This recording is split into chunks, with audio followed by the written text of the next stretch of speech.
And part two of what's going down right now when Trump just send them bombs over there. I'm about to show y'all what's going on. Trump just send them bombs over there to them people. And that's fucked up. But guess what? Hit that like button because that's the only way they're going to like me. I need y'all to pay attention, man. Let's go. In the north to this surveillance video capturing an explosion down south.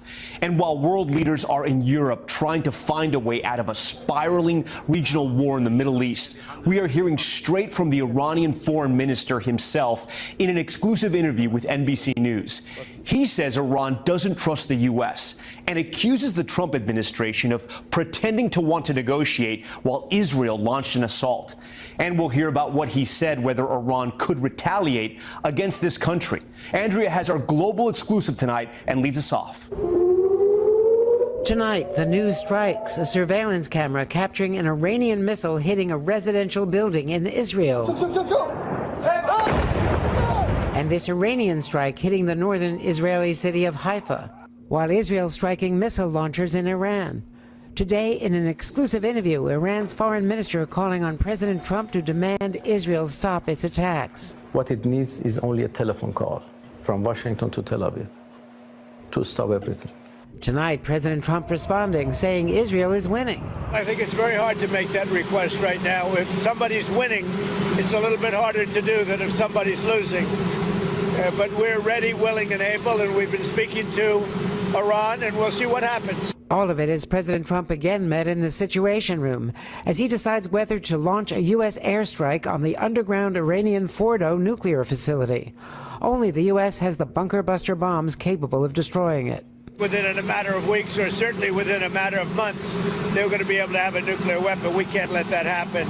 He said he'll wait up to 2 weeks to give diplomacy a chance. Just a time to see whether or not people come to their senses. Tonight, Iran's foreign minister tells us they won't resume talking to the U.S. until Israel stops attacking them. Can diplomacy produce a solution in 2 weeks? Well, I think it's up to, Americans, the United States, I mean, to show their determination for going. Bruh, that man don't look worried at all, man. And that man got bombs coming over there. That man don't look worried at all. I swear to God, you know. That's it. Negotiate a solution. We have come to the conclusion that negotiations by the U.S. was in fact a cover for what Israelis did. So they had perhaps this plan in their mind, and they just needed negotiations perhaps to cover it up. This interview was 2 days ago. 2 days ago. He did this interview 2 days ago.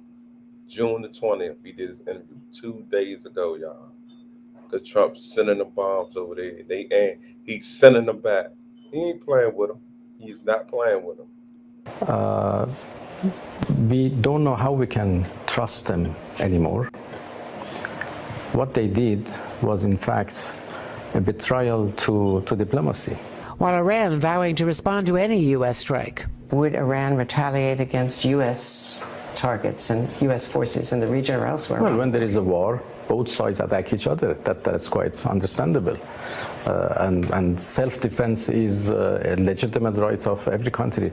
President Trump again rebuking his Director of National Intelligence, Tulsi Gabbard, who said Iran has an unprecedented amount of enriched uranium for a state without nuclear weapons, but that Iran's supreme leader has not yet authorized the nuclear weapons program. My intelligence community is wrong. She's wrong.